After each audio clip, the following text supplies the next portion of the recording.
안녕하십니까. 황 작가의 책 읽기 오신 것을 환영합니다.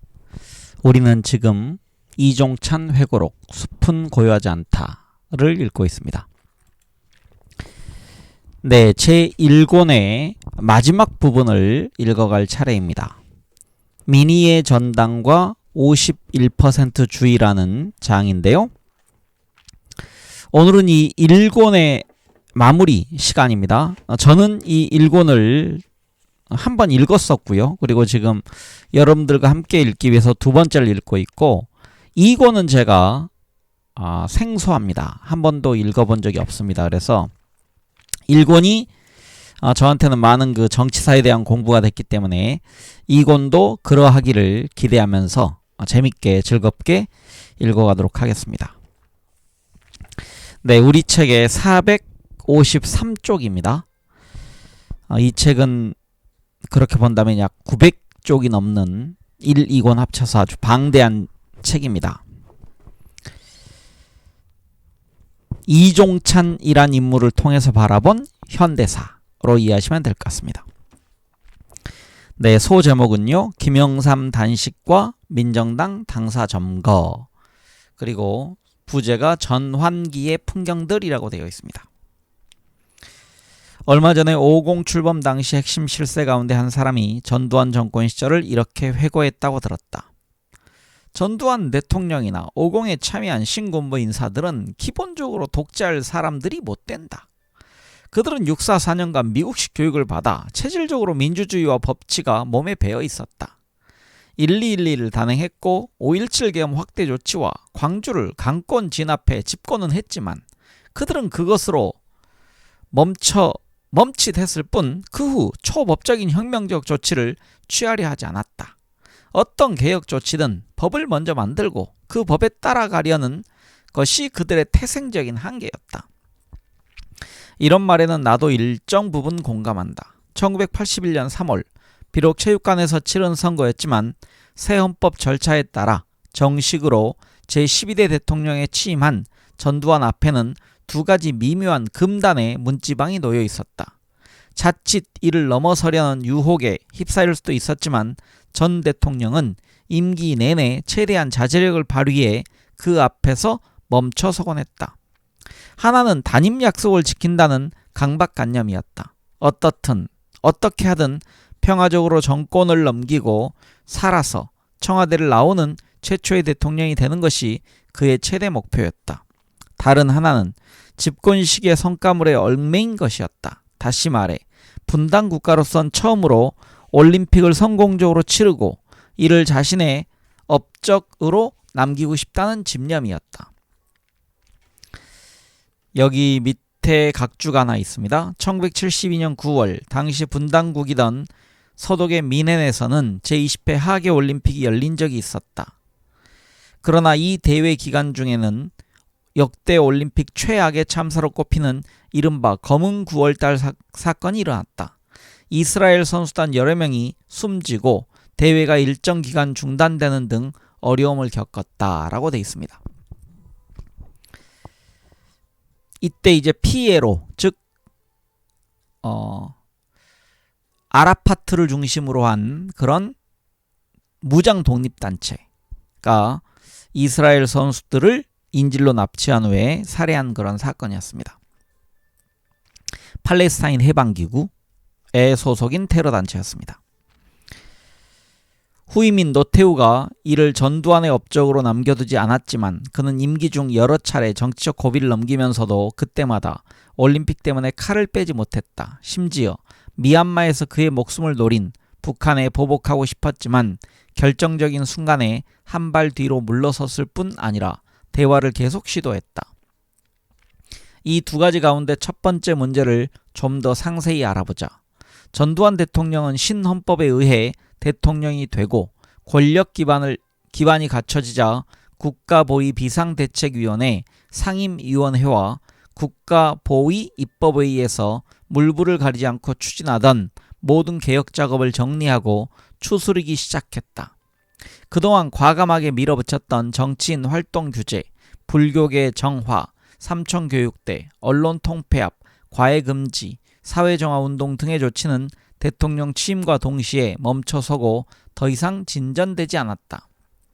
그 뒤 금융실명제나 학원안정법 제정 같은 조치도 과거 박정희 시대처럼 대통령 권한으로 밀고 나가는 방식이 아니라 입법부터 하려다 관철되지 않으면 철회하곤 했다.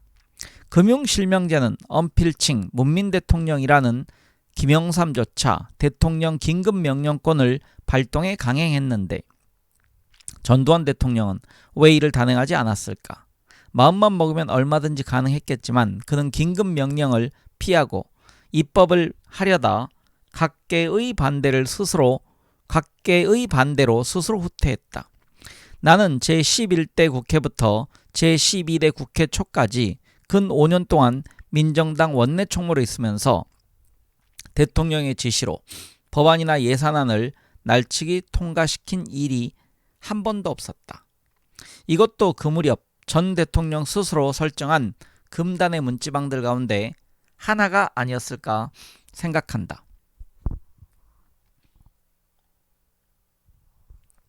전두환 대통령의 집권 초기만 해도 5.18 민주화 운동을 강제 진압한 데 따른 여진이 남아서인지 전국은 꽁꽁 얼어붙었고 신군부의 서슬이 시퍼랬다. 그는 행정부나 국회에 대해 통제의 끈을 전혀 늦추지 않았다. 과도하리만치 부정부패 일소를 부르짖었고 공무원의 무사안위를 용인하지 않았다. 공직자윤리법을 제정했고 공직자 재산등록도 그때 이미 시행하려 했다. 하지만 국민의 생활에 대해서는 기회가 있을 때마다 묶었던 끈을 풀었다. 요즘 말로 파퓰리즘 때문이었을까?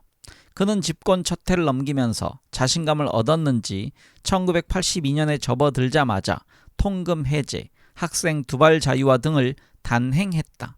그뿐 아니라 연구 목적이란 단서를 달았지만 마르크스의 저서에 대해서도 시판을 허용했다. 그리고 3월 3일 대통령 취임 1주년을 기해서는 무려 2863명에 대해 특사와 감형 조치를 과감하게 단행했다.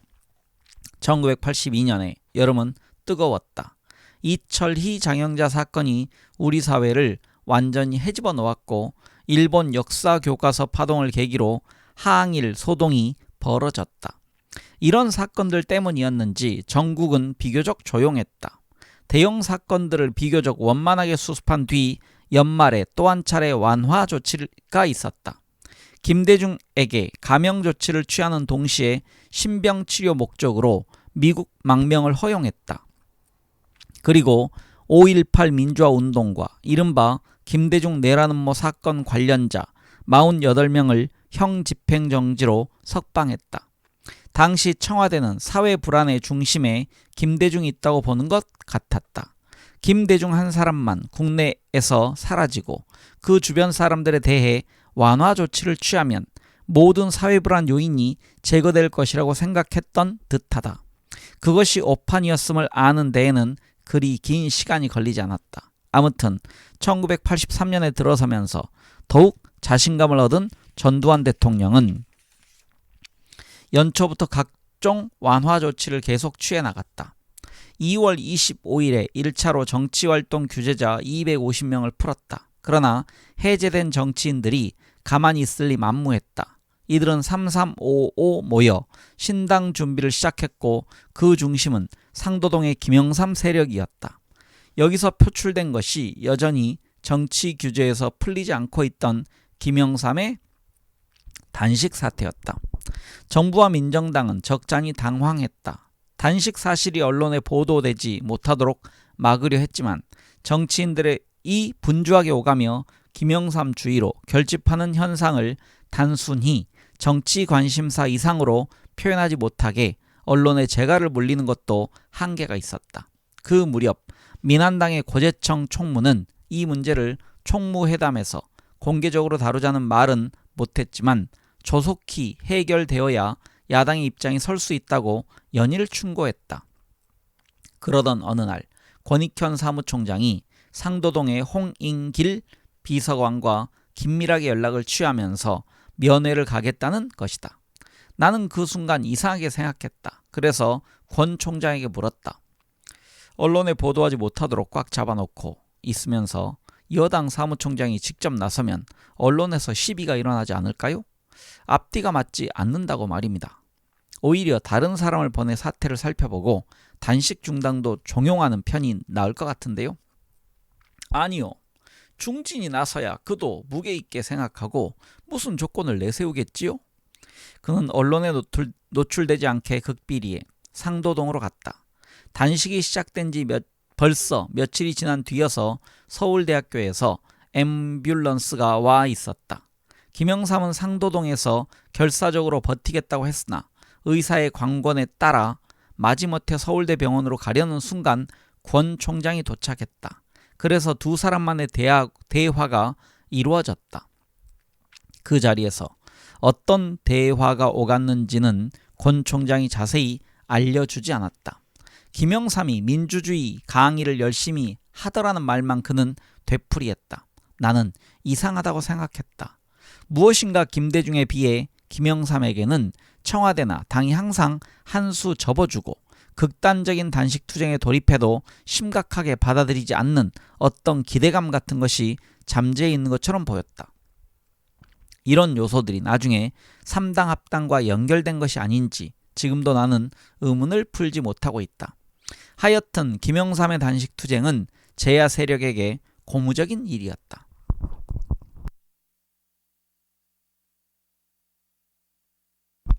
정치 규제에서 풀리지는 않았으나 단식을 계기로 김영삼은 민주산악회 활동을 시작해 등산 정치에 들어갔다. 이것은 잠재적인 태풍이었다. 이렇게 겉으로 잘 드러나지 않는 가운데 제야 세력의 활동은 수면 아래에서 분주하게 진행되기 시작했다. 표면적으로 전국은 안정된 듯 보였다. 그것을 아는지 모르는지 정부는 계속 유화 조치의 끈을 풀었다. 1983년 8월 졸업정원제 조치가 나왔다. 대학의 입학생 수를 늘리는 대신 졸업생 수는 엄격하게 심사해 현행 정원대로 한다는 방침이었다. 이런 조치를 취하면 학생들이 공부 안 하고 못 배길 것이라는 안이한 생각이었다. 그러나 이는 대학 운동권 입장에서 보면 학생 상비군이 늘어나는 결과였을 뿐이다. 1983년 정기국회에서 여야 합의 아래 예산안이 통과되었다. 그것도 만장일치였다. 대한민국 헌정사상 예산안이 여야 합의로 통과된 것은 이때가 처음이었다. 야당도 예산을 한 푼도 늘리지 않은 정부, 여당의 제로 베이스 편성에 딴지를 걸 명분이 없었을 것이다. 전 대통령은 국회 운영에 대단히 만족했다. 언론과 각종 사회단체도 정부에 별로 반감을 갖고 있는 것 같지 않았다. 노조도 잠재적인 문제는 있었으나 그런대로 통제 가능했다. 그래서인지 그는 대범한 성격 그대로 12월 21일에 학원 자율화 조치를 발표했다. 학원에 상주하던 경찰 병력이 모두 철수했고 해직 교수 87명도 복직시켰다. 12월 23일에는 학원 소요 관련 학생 사범 131명을 포함해 공안사범 314명과 일반 형사범 1451명 등 모두 1765명의 형 확정자에게 특별 사면 가석방 조치를 취했다. 그리고 1300여 명의 재적 학생들에 대해서는 복학 조치를 단행했다. 이런 해빙 조치에 대해 언론은 물론 환영했고 사회 각계에서도 모두 표현은 다르지만 지지하는 분위기였다. 여당은 이런 과감한 조치들이 모두 국민 화합을 위한 여당의 선수라고 생각했고, 이 선수는 미리 선수 친다 할 때 선수입니다. 미리 수를 둔다. 야당은 그동안 끈질기게 요구해온 결과라고 자평했다. 어떻든 이런 예기치 않은 훈풍에 매서운 겨울 추위도 일시 녹는 듯했다. 1984년에 들어서도 유화 조치는 계속되었다. 2월 8일에 학원 사태 관련자 48명을 석방했고 3월 2일에는 159명에 대해 특별 사면을 허용했다. 그뿐 아니라 전두환 대통령은 학생의 날을 복원했다. 원래 11월 3일 광주 학생 독립운동 기념일이었다. 그 뜻을 기리고자 1953년 이승만 대통령 시대에 이날을 학생의 날로 지정했다. 하지만 학생들의 빈번한 시위에 염증을 느낀 박정희 유신 정권은 1974년 이 기념일을 아예 없애버렸다. 이때부터 11월 3일에는 학생들이 스스로 행사를 마련해 정부를 상대로 강력한 항의 시위를 벌이곤 했다.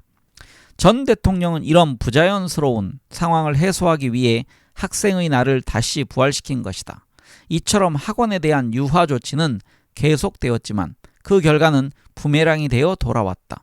학교에서 쫓겨나 지하서클 활동에서 노동 현장에서 또는 감옥에서 단련된 혁명적 학생 지도자들은 녹록치 않았다. 이들은 학교로 돌아와 캠퍼스를 다시 운동기지로 만들려고 했다. 더욱 우려되는 것은 학생들의 구호가 단순히 학교 문제나 학원 자율화에 국한된 것이 아니라 좌경화된 이념의 목소리를 담기 시작했다는 점이다. 그들은 노동 현장에 들어가 실제 학습을 통해 사회주의로 무장했고 노동 야학 운동으로 근로자 의식화의 선봉에 섰다. 그런 의식화는 때때로 북의 대남 방송 메시지를 따르는 경향으로 발전했고 북이 가장 공들여 주장해온 미군 철수 구호에 장단을 맞추기도 했다. 나는 학생들의 의식화가 여기에까지 미쳤다는 점에 전율을 느꼈다. 남조선에서 미제국주의 침략 세력을 내쫓아 그 식민지 통치를 끝내면 군사 파쇼 독재를 뒤집어 엎고 선진적인 사회제도를 세움으로써 남조선 사회주의 민주주의 다시 읽겠습니다. 남조선 사회의 민주주의 발전을 이룩하자는 북한의 주장과 크게 다르지 않음을 알 수 있었다. 그렇지만 나는 비관하지 않았다. 나 스스로 20대의 공산주의에 심취하지 않은 자는 하트가 없고, 여기서 하트는 마음, 심장이 없다는 얘기입니다. 30대를 넘어서도 여전히 공산주의의 꿈에서 벗어나지 못하는 자는 헤드, 즉 머리가 없다는 말을 굳게 믿고 있었다. 그래서 이런 학생들을 포용해 선도하면 더 애국적인 학생으로 바뀔 수 있다고 확신했다. 그러던 차에 1984년 11월 14일 일단의 학생들이 민정당사를 점거했다는 소식을 들었다. 국회 운영위원장실에서 다음날 의사 일정을 협의하느라 정신없을 때 당 사무총장실에서 연락이 왔다. 나는 급히 당사로 달려갔다. 당사는 경찰 병력이 포위하고 있었고 사무처 요원들은 이리 뛰고 저리 뛰는 가운데 아비규환이었다. 즉각 사태가 파악되었다. 학생들은 7층 회의실을 점거하고 있었고 6층으로 통하는 계단에 회의실 탁자와 의자를 쌓아 올려 바리케이트를 쳐놓았다. 누구도 계단으로 올라갈 수 없었다. 회의실의 전화로만 학생들과 대화가 가능했다. 고려대 학생들이 주동했다는 소리를 들었다. 나는 즉시 고려대 출신 장경우 의원을 찾았다. 대학 선배로서 주동학생들과 대화해보시오. 그랬더니 옆에 앉아서 씩씩거리던 권익현 사무총장이 냅다 소리를 빽 지르는 것 아닌가. 폭도들과 대화는 무슨 대화? 지금 흥분한 학생들을 조금이라도 안정시켜야 합니다. 자칫 누구 하나라도 YH 사건 때처럼 밑으로 뛰어내리면 파장이 큽니다. 다소 시간을 끌더라도 대화를 시도해야 합니다. 현장에 나와있던 서울경찰국장도 내 의견에 일리가 있다고 보았는지 즉시 대비책을 강구했다. 당사 주변에 빙 둘러 망을 쳐놓고 투신 방지 작업을 진행했다. 그 사이 장 의원은 여러 차례 점거 학생들과 전화로 대화를 계속했다. 그리고 그들의 양해를 받아 엘리베이터를 타고 7층으로 올라갔다. 약 30분 뒤 장 의원이 내려왔다. 자진해산을 설득했습니다. 자기들끼리 수기하더니 남학생 한 명은 응할 것 같았는데 갑자기 여학생 지도자가 나타나더니 너 왜 마음을 약하게 먹었어? 다시 읽겠습니다. 너 왜 이렇게 마음이 약해졌어? 윽박지르니 남학생이 안 되겠다면서 내려가 달라고 했습니다. 장 의원은 두세 차례 더 대화를 하면 그들의 기세를 꺾을 수 있을 것 같다고 했다. 그 순간 7층에서 점거 학생들이 창문을 모두 열어젖히고 구호를 외치기 시작했다. 구호가 들려올 때마다 권익현 총장은 화가 치밀어 흥분을 억누르지 못하는 듯했다. 지금까지 온건론을 주장하던 나도 진퇴양난이었다. 그래도 참아보자. 장 의원은 수시로 전화기를 붙들고 그들에게 과격 행동을 삼가라.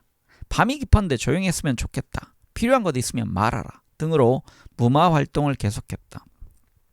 장 의원이 한 차례 더 올라가려 했지만 그들은 응하지 않았다. 그러느라 자정이 훨씬 넘어섰다. 그 무렵 서울시경의 김효은 부국장이 직접 지휘하는 특공대가 도착해 은밀하게 작전을 수기했다.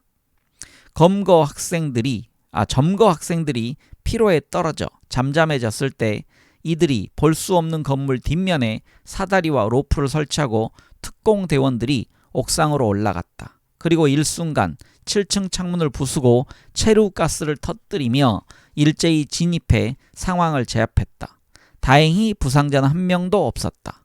대학생 100여 명이 조용히 끌려 나왔다. 주동학생들만 연행하고 나머지는 훈방했다. 민정당사 점거 사건은 이렇게 일단 해소되었지만 이 사건은 다음 해 국회의원 선거를 맞는 운동권 움직임의 서주에 불과했다. 운동권 학생들은 이를 계기로 조직화를 서둘러 국회의원 선거에서 노골적인 민정당 거부 운동을 표기에 이르렀다. 전두환 대통령의 학원 자율화와 그에 뒤따른 각종 유화 조치들은 보기 좋게 역공을 맞은 결과가 되었다. 그러나 전 대통령의 유화 조치는 중단되지 않았다. 아마 그는 중차대한 국회의원 선거를 앞두고 학생운동에 대해 탄압 일변도로 나가는 것에 한계를 느꼈던 것 같다. 전두환 대통령은 정치풍토쇄신법에 묶인 정치인들도 계속 풀어줬다. 1984년 50여 명에 대해 2차로 해금이 이루어졌다. 해금된 인사들은 그날로 즉각 새로운 야당 운동에 참여하면서 너희가 안 풀고 100일 수 있겠어? 하는 식으로 정부 여당에 반대하는 열도를 한층 더해갔다. 여기서 열도라니 열기의 정도 이렇게 이해하시면 될 것 같습니다. 6월 9일 단식에서 회복한 김영삼이 김대중 측과 연대해 민주화 추진협의회 이하 민추협을 결성했다. 그때까지도 김대중은 미국에 체류 중이어서 김상현이 그를 대행했다. 이와 관련해 동교동의 최측근들 중에는 김상현의 대표성을 인정하지 않으려는 논란도 있었지만 어떻든 대외적으로 그가 동교동 측을 대표했다. 민추협은 사실상 정당이나 다름없었다. 그리고 8월 15일 서울의 김영삼과 워싱턴의 김대중 두 사람이 민주화 투쟁은 민족의 독립과 해방을 위한 투쟁이다 라는 긴 제목의 공동 성명을 발표했다. 거기에는 두 사람의 분열이 신군부의 등장을 초래했다는 참회의 뜻이 담겨 있었다.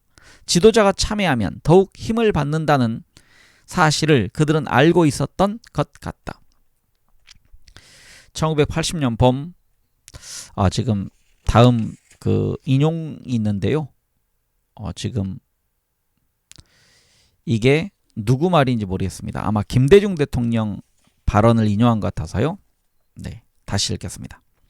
1980년 봄 온 국민이 한결같이 열망하던 민주화의 길에서 우리는 당시 야당 정치인들로서 하나로 되는데 실패함으로써 수백 수천의 민주 국민이 무참히 살상당하는 사태에 이르게 되고 이제 국민 앞에 자책과 참회의 뜻에서 우리 두 사람은 백의종군하는 자세로 하나가 되어 손잡고 우리 민족의 지상과제를 향해 함께 나아가려 합니다. 이게 지금 김영삼 대통령의 발표인지 김대중 대통령의 말씀인지 모르겠습니다. 그다짐이 얼마나 오래 갔을까? 1985년 2월 국회의원 선거를 앞두고 정치권은 여야 모두 1984년 가을에 정기국회에 아무런 관심이 없었다. 모두가 총선에 나가기 위해 지역에서 열심히 표밭을 갈고 있었다. 여당인 민정당에서는 공천을 어떻게 받느냐에 온통 관심이 쏠려 있었고 야당인 민한당은 신당의 출연을 막고 해금 인사를 흡수하는 문제에 정신이 팔려 있었다. 이런 가운데 신당 운동은 점점 더 활발해지고 있었다. 이렇게 정치권의 모든 관심이 의사당 밖으로 쏠려 있었기 때문에 여당 원내총무인 나로서는 정기국회 의사 일정의 순항으로 마음이 가벼웠다. 그러나 순항 중일 때일수록 폭풍우를 대비하는 법이건만 모두가 안일에 빠져 있었다. 청와대는 그 당시 수면 아래에서 진행 중인 신당 운동의 판세를 읽어가면서 앞으로 닥칠 총선 전략의 일환으로 야당의 혼란을 가중시킬 회심의 포석을 놓았다. 11월 30일에 나머지 규제자 99명 가운데 삼김씨, 즉 김대중, 김영삼, 김종필과 이후락 등 15명을 제외한 나머지 84명을 정치 규제에서 해제했던 것이다. 이로써 구야권의 톱 클래스 인사들이 모두 풀려나왔다. 이철승, 이민우, 신도환, 김상현, 김로경, 김동영 등등. 이들은 민한당으로 가기에는 버겁고 천상 신당운동에 가담할 수밖에 없는 중량급이었다. 정기 국회가 원만히 끝나고 여야 간의 선거체제로 들어가 당 조직을 정비하던 중 민한당 내에서 공천 문제를 두고 김형규 정책위 의장과 유한열 사무총장이 서로 으르렁거리더니 12월 19일 새벽에 김형규, 서석재, 홍사덕, 박관용 등 4명이 전격적으로 민한당을 탈당하고 신당운동에 참여한다는 성명을 발표했다. 이 지금 4사람은요 전형적인 그 상도동계입니다. 이들은 모두 민한당의 중진이었고 각자 사정은 있었겠지만 신당운동의 결정적인 보탬이 되었다. 그런 야당의 기류와는 별개로 민정당도 제12대 국회의원 선거에 채비를 하지 않을 수 없었다. 제11대 국회의원 선거를 앞둔 창당 때에는 창당 정신의 전반적인 그림 아래에서 공천을 진행했다. 그런 그림이 있다 보니 제야 인사 중에서도 존경받는 인물들을 망라할 수 있었다. 그러나 제12대 선거는 공천에서부터 정실 공천이 여기저기 남발하면서 선거판을 망쳐버렸다. 새정치하겠다고 약속한 것을 까맣게 잊고 모두가 현실 정치에 탐닉해 들어간 결과였다. 예컨대 당에서는 김천 출신 박정수 무소속 의원이 IPU 활동으로 무난히 성공적인 국제통임으로 그를 영입해 김천 금능 상주 지역에 공천하려 했지만 청와대는 갑작스럽게 전두환 대통령의 동서인 김상구를 공천했다. 여기서 IPU는 세계의원연맹입니다.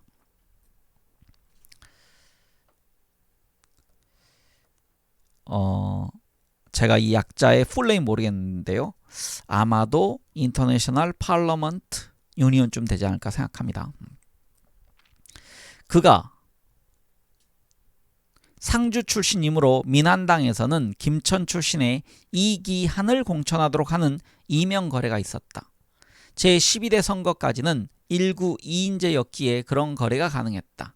그때 민한당의 김형규 정책위 의장은 상주 출신의 이재옥을 밀고 있었다. 자연히 유한열 사무총장과 옥신각신 다툼이 생겼고 이 싸움에서 밀린 김형규는 결국 이재옥과 함께 신당으로 가버렸다. 이 선거의 결과는 이기한을 포함해 민한당의 참패였다.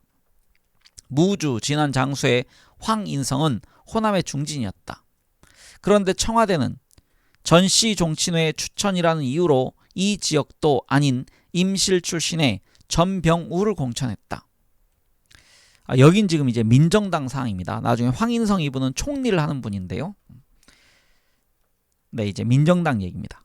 호남의 대표 선수로 꼽히던 정래혁은 이미 불명예스러운 일로 퇴진했고 공천에서 황인성마저 물을 먹고 보니 호남 여론이 악화되었다. 여기서 아마 정래혁은 당대표를 했는데요. 아마도 경남 의령에서 우병우 총기 난사 사건 때문에 아마 책임지고 물러났을 겁니다. 네, 전국구의 경우 정실 공천이 더 많았다. 임영득과 같이 지역구에서 낙천된 인물이 들어가는가 하면 임두빈처럼 당에 별로 기여한 바가 없는 사람이 전두환 대통령의 사위가 될 사람의 아버지와 이종간이라는 이유로 공천되기도 했다. 과거 원내 활동을 잘 해온 이양우, 장경우는 다 빠졌고 당무에 뼈 빠지게 헌신한 김유상도 제외되었다. 이 중에 이제 장경우 같은 경우는 아까 앞에서 나왔는데 이종찬 의원의 직계를 할 수 있습니다. 이런 식의 공천은 당내 문제라 쉬쉬했지만 결국 지역구 선거에 지대한 영향을 미쳤고 정의사회 조안회라는 노골적인 풍자와 조소를 만연케 하는 요소가 되었다. 1984년 12월 20일 서울의 김영삼과 미국의 체제 중인 김대중 두 사람의 조종 아래 신한민주당이 창당되었다. 1구 2인제였던 당시 선거제도 아래에서 이제 관심은 여야 대결 이전에 선명 야당과 온건 야당의 주도권 다툼에 쏠리게 되었다. 얼핏 생각하면 야당의 힘이 분산되니 여당에 나쁠 것 없다고 볼 수 있었지만 꼭 그렇지만도 않았다. 제12대 선거를 앞두고 정계에는 대변동을 예고하는 검은 구름이 밀려오고 있었다. 그런데도 청와대는 무엇을 믿는지 계속 자신감을 표시하고 있었다. 속이 타는 것은 선거 판세에 가장 민감한 서울 출신 의원들이었다. 네, 다음 소제목은 이인자 노태우 호의와 악의 사이라고 되어 있습니다. 전두환 대통령이 임기를 마치면 을의 이인자인 노태우가 바통을 이어받을 것이라고들 생각했다. 노태우는 1212 신군부 쿠데타 때 구사단 병력을 동원해 전세를 역전시킨 공로자였다. 그가 이인자가 되는 것을 당연하게 생각하는 사람들이 많았다. 그래서 전두환 대통령의 측근 그룹, 이를테면 하나회에 속한 장성들이나 후배들은 이런 승계를 애초부터 계획된 시나리오라고 생각했던 것이 틀림없다. 노태우가 대통령 후보로 결정된 직후 당시 유학성 의원은 이렇게 말했다. 이런 결과가 실현되기까지는 7년이 걸렸습니다. 오래된 약속이 드디어 결실을 맺는 것이지요. 나는 이 말을 듣는 순간 전두환 다음에 노태우라는 시나리오가 이미 확정되어 있었다는 말로 해석할 수밖에 없었다. 전두환과 노태우 두 사람은 군에서부터 보직을 이어왔다. 전두환이 참모총장 수석부관을 맡은 뒤 후임은 노태우였다. 박정희 정권 때는 차지철 경호실장 밑에서 차장보 자리도 서로 이어갔다. 전두환이 청와대로 진입한 뒤 가장 민감할 때 보안사령관직을 승계한 것도 노태우였다. 그렇게 중요한 자리를 다른 사람에게 맡길 수 없었던 것이다. 내가 처음 전두환 보안사령관의 부름을 받아서 민정당 창당 작업에 들어갔을 때 당시 팀장인 권정달은 수시로 노태우 당시 수경사령관에게 진행 상황을 보고했다. 우리 팀이 보안사 특별건물 3층에서 작업하고 있을 때 2층에는 헌법작업팀이 있었다.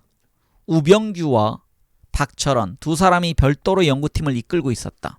노태우는 부인 김옥수 여사의 고종사촌인 박철원을 헌법 작업에 참여시킴으로써 진행 과정을 하나하나 체크했다. 전두환으로부터 보안사령관직을 인계받은 노태우는 한층 더 정치 일정을 좌지우지하게 되었다. 신당 창당 작업에 필요한 자금도 권정달이 청와대에 보고하면 노 사령관에게 가서 의논하라 라는 지시가 내려왔다는 이야기가 들렸다. 사실 이재형을 영입하도록 청구한 사람도 노태우였다는 사실은 상당히 나중에 알게 되었다. 그만큼 노태우는 전국을 주도했고 누구도 의심할 수 없는 이인자 자리를 차지하고 있었다. 하지만 인간사가 시나리오처럼 그렇게 쉽게 풀리는 것은 아니었다. 전두환이 1981년 7월 아세안 5개국을 순방할 때의 일이다. 그는 싱가포르에서 리칸유 총리와 정상회담을 가졌다. 리 총리는 1959년 총리로 선임된 이래 그때 이미 20년 이상 집권하며 싱가포르를 삼류 국가에서 인류 국가로 올려놓은 상태였다. 공식 대화가 끝나고 자연스럽게 리 총리와 정치적 수완에 대한 대화가 오갔다. 이때 리 총리는 자기 경험에 입각해 한마디 충고를 했다. 확고한 대통령으로서 지도력을 확보하기 위해 가장 중요한 것은 권력이 집중되도록 하는 것이다. 이를 위해서는 2인자를 절대 허용해서는 안 되고 누구도 부인할 수 없는 2인자부터 거세해 국민의 눈에 권력을 실증해 보여줄 수도 있다. 전 대통령 귀가 번쩍 뜨였다. 전 대통령의 장기는 이해가 되면 즉각 행동으로 옮기는 과단성이 있었다. 그는 귀로의 비행기 안에서 주영복 국방부 장관에게 도착하는 대로 즉각 노태우 보안 사령관을 예편 조치하라고 지시했다. 주 장관은 이 지시를 듣는 순간 자기의 귀를 의심했다고 한다. 이렇게 해서 노태우 보안 사령관은 전격적으로 육군 대장으로 진급하는 동시에 예편되었다. 노태우의 첫 번째 실연이었다. 나는 그때 육군 구사단 연병장에서 열린 저녁식에 직접 참석했다. 노태우는 예편사에서 전두환 대통령 각하를 여러 번 호칭하며 충성을 표시했다. 그 후 그는 정무 2장관에 임명되었다. 그때도 나는 종합청사에 마련된 그의 사무실에 인사차 갔었다. 그는 조심스럽게 각하께서 지시하신 사항을 충실하게 이행할 것이라고 여러 차례 다짐했다. 어딘지 모르게 권력에서 밀려난 씁쓸함이랄까? 섭섭함이 엿보였다. 그러나 천재 이루의 기회는 있는 것 같다. 서울올림픽 유치가 확정되면서 노태우에게 다시 기회가 왔던 것이다.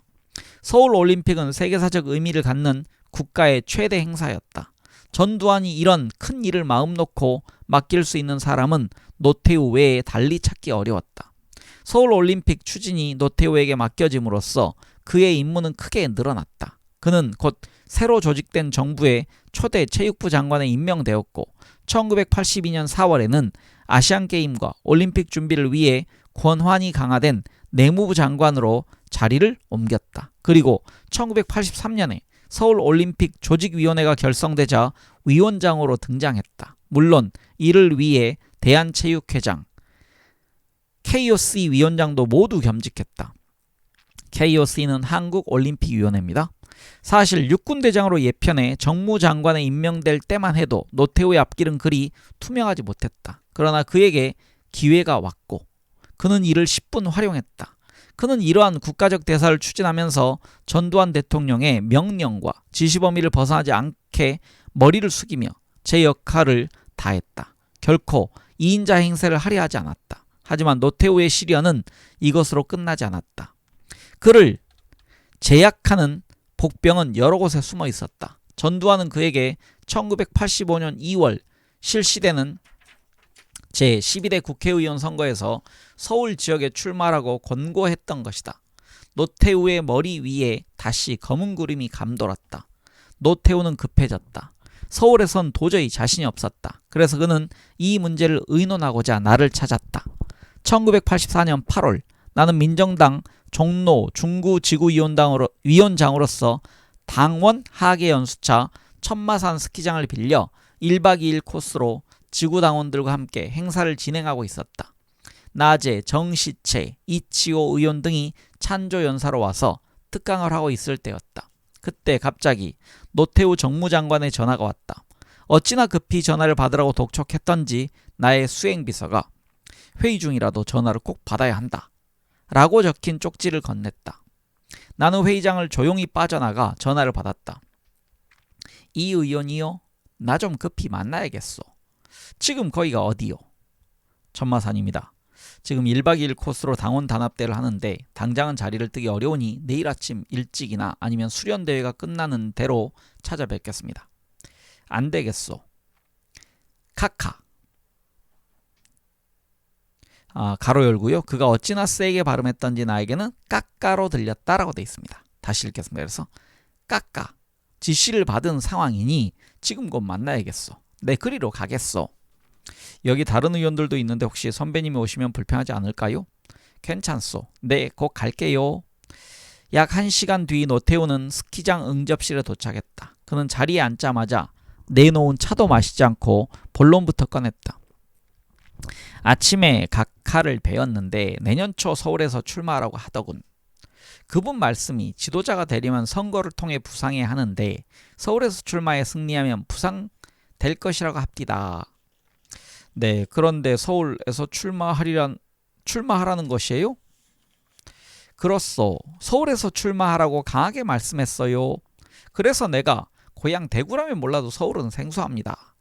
기반도 없고요. 이렇게 말씀드리고 다시 한번 생각할 기회를 달라고 청을 드렸지요. 그런데 각하 말씀이 전시에 대구를 떠나 내내 서울에서 살지 않았느냐. 서울은 팔도 사람들이 몰려 사는 곳이니 특별히 고향을 강조할 필요는 없다고 하시면서 이종찬을 보라, 종로의 출마에 기반을 잡고 정치인으로 크게 부상하지 않았느냐, 서울에서 출마하려면 이종찬에게 요령을 물어보라 해서 내가 급히 왔소. 그러면 지역을 어디로 결정하셨나요?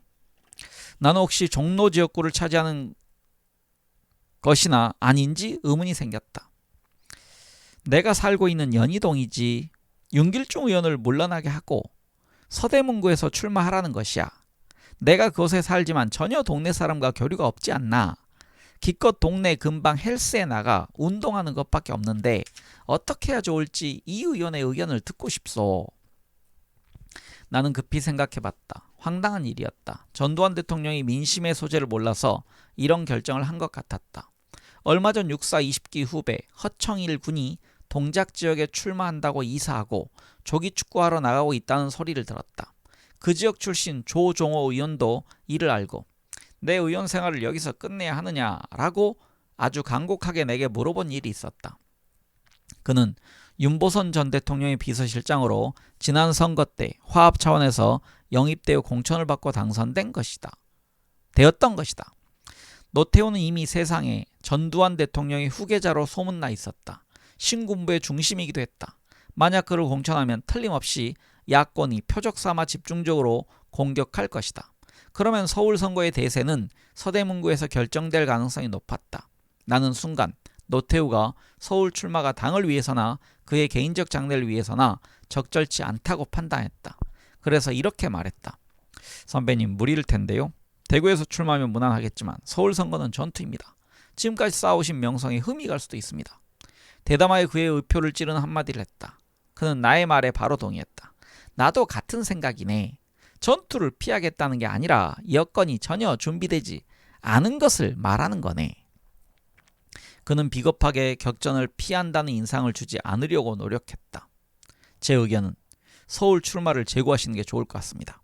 그의 표정이 밝아지면서 전적으로 내 말에 반해 있는 것 같았다.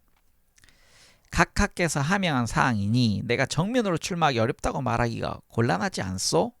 그러니 이 의원이 수고를 좀 해줘야겠소.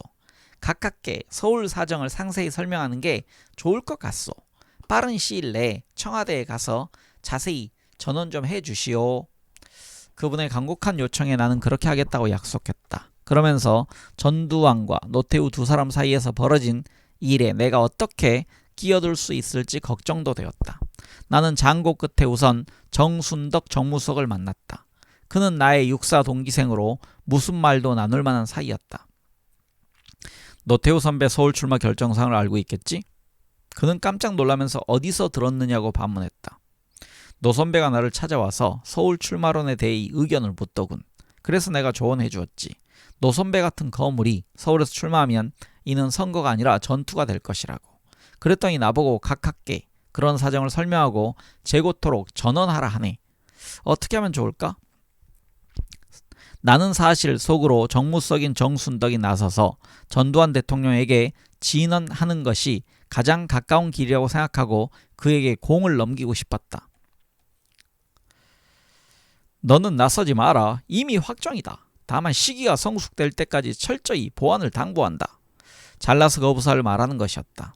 이렇게 단호하게 말하니 이빨도 들어가지 않을 것 같았다. 나는 권익현 당대표에게 자세한 사항을 보고했다.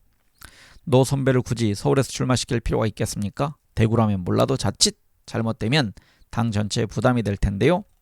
권 대표는 나를 응시하면서 역시 번복 불가능한 기정사실임을 강조했다.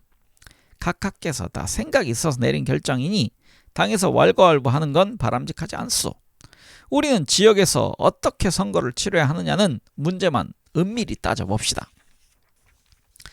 이런저런 숙고를 하느라 시간이 흘렀다. 청와대와 당의 분위기로 보아 노태우의 서울 출마는 부동의 사실이고 이를 중심으로 공천의 틀이 계속 짜여가고 있었다. 그런데 어느 날 외국의 국가 원수가 국빈 방문을 해서 김포공항에 영접 행사에 나가게 되었다. 그 자리에서 노태우 서울올림픽 조직위원장 내외를 만났다. 그는 행사가 끝난 뒤 연희동 자기 집에 잠깐 들러달라고 했다. 나는 무거운 발걸음으로 그의 집으로 갔다. 어떻게 말씀드려 봤나? 잘 안 되는 거 아닌가? 우리는 이 의원에게 모든 것이 달렸다고 생각해요. 여자 목소리 같습니다. 우리는 이 의원에게 모든 것이 달렸다고 생각해요. 서울 출마? 우리는 못해요. 부인 김옥숙 여사가 더 몸이 달아 있었다. 며칠 후 권익현 대표가 청와대에 당무보고차 간다고 했다. 나는 국회 운영 관계도 보고할 겸 같이 가겠다고 했다. 권 대표는 벌써 눈치를 채고는 무리하지 마시오 라고 나를 타일렀다. 대통령 집무실 밖 대기실에서 정순덕 수석은 재차 귀뜸했다. 며칠 전 가깝게 다시 확인해 봤는데 확고하시더라. 말해봤자 안 먹힐 거야. 대통령 사무실로 들어갔다.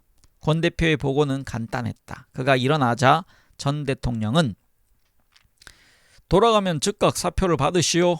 이제 준비를 서둘러야 되지 않겠소? 라고 말했다. 그 말이 무슨 뜻인지 나는 알고 있었다. 윤길중, 조종호 두 지구당 위원장의 사표를 받으라는 지시였다. 네, 알겠습니다. 권 대표는 일어서면서 나에게 윙크를 하고 나갔다. 윙크는 잘해봐, 안 될 거야 라는 뜻 같았다. 나는 깊게 숨을 들이쉬며 말을 꺼냈다. 대통령 각하, 한 가지 제가 개인적으로 보고 드릴 것이 있는데 괜찮으시겠습니까? 뭔데, 말해봐. 전 대통령은 몹시 귀찮다는 표정이었다. 서울 선거는 대단히 중요한 선거입니다. 그런데 서울 지역에 두 사람의 새 인물을 공천하신다는 말씀을 들었습니다. 모두 훌륭한 분입니다. 그러나 그분들이 출마할 지역은 우리가 지난 선거에서 야권에서 영입한 인사들로 당선된 지역입니다. 그분들에게 물러나라 한다면 각하께서 일회용으로 야권 인사를 써먹고 버린다는 오해를 받을 우려가 있습니다. 한 분은 윤보선 대통령 측근이요. 또 한 분은 혁신계의 지도급 인사였습니다. 그리고 그 빈자리에 하필이면 육사 나온 두 분, 그것도 모두 대구 경북고 출신을 선후배를 청거하셨습니다. 남들이 이를 두고 뭐라고 하겠습니까? 결국 각하는 사람을 쓰고 버린다는 비난을 받게 될 것이고 또 그 후임은 모두 육사 출신으로 바꾼다는 오해를 받을 것 아닌가 걱정됩니다. 선거 때문에 없던 일도 폭로하는 판인데 자칫 이번 공천을 두고 별별 공격 자료가 다 나올 것 같습니다. 선거에 큰 이슈로 등장할 것 같습니다. 서울 선거가 어렵게 될 가능성이 있습니다. 이런 서울 선거의 구도를 한번 생각하시고 결정하는 것이 어떻습니까? 건의드립니다. 말이 나온 김에 단숨에 할 말을 다 했다. 그런데 전 대통령은 의외로 표정이 점점 진지해지고 있었다. 이종찬, 나는 거기까지는 생각 못했는데 자네가 좋은 걸 지적해 주었군. 전 대통령은 솔직했다. 그런 깊은 데까지 생각하지 못했다고 그 자리에서 이실직고한다는 것은 지도자로서 어려운 일이었다. 이런 솔직함이 그의 장점이다. 자네 말 들으니 그런 것 같군. 하지만 두 사람은 다 물러나게 할 수는 없어. 만약 한 사람만 공천하면 누가 좋을 것 같은가? 노태우 장관을 공천하면 당을 대표하는 주자가 될 것이니 좋을 것 같습니다. 나는 노태우 공천을 먼저 거론했다. 전 대통령은 노태우, 허청일 두 사람 가운데 택이란다면 허청일 쪽으로 기울 것이 확실했다. 그는 전 대통령의 지시를 받고 이미 오래전에 그 지역의 이사와 많은 것을 투자한 상황이었기 때문이다. 나의 생각이 적중했다. 아니야. 허청일은 오래전부터 준비했어. 자기 말로 당선에 자신 있다고 하더군. 노태우는 전국구로 돌리면 되지. 그러면 빨리 돌아가 권 대표에게 윤길중 의원의 사표는 보류하라고 하게. 네, 알겠습니다. 나는 기쁜 마음으로 대통령 집무실에서 나왔다. 정순덕 수석은 내가 노태우 출마를 번복해준 데 대해 손뼉을 치며 좋아했다. 하여간 자넨 재주는 알아줘야 해. 어떻게 그런 논리를 전개해서 각하를 돌아서게 하나? 당에 돌아와 권 대표에게 보고했다. 잘 됐다.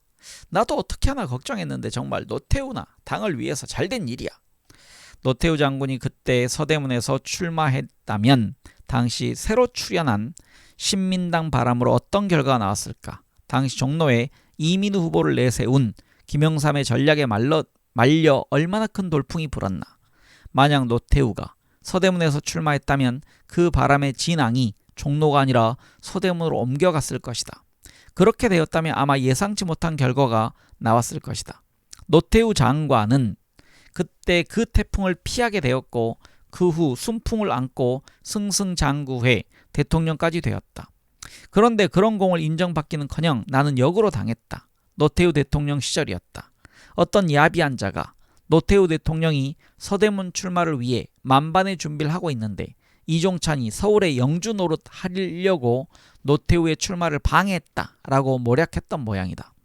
나는 이런 식의 바가지를 쓴 것이 한두 번이 아니었다. 그럼에도 나는 노태우의 요청으로 전 대통령에게 어려운 진언을 한 것을 노태우 자신은 이해하겠지 하는 믿음이 있어 그런 모략에 신경 쓰지 않았다. 하지만 문제는 그리 간단하지 않았다. 한참 뒤에 다시 말해 전해 들었다. 다시 읽겠습니다.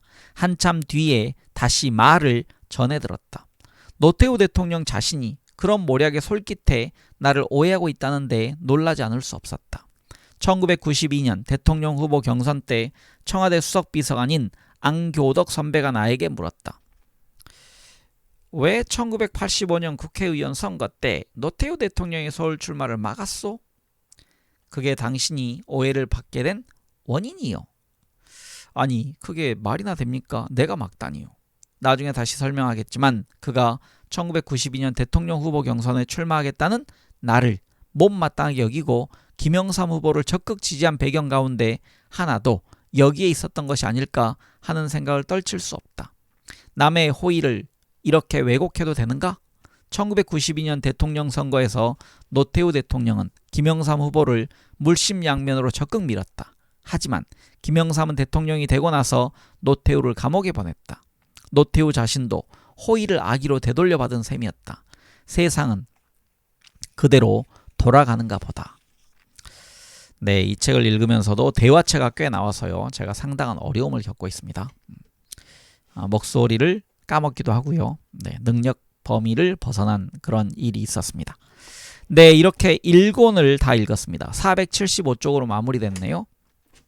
네, 저도 이제 읽어본 적이 없는 2권을 다음 시간에 읽어가도록 하겠습니다. 이 긴 책을 함께 읽으시느라 지금까지 대단히 고생, 수고 많으셨습니다. 모두 편하고 행복한 하루 보내시기 바랍니다. 저는 다음 책에서 뵙겠습니다. 감사합니다.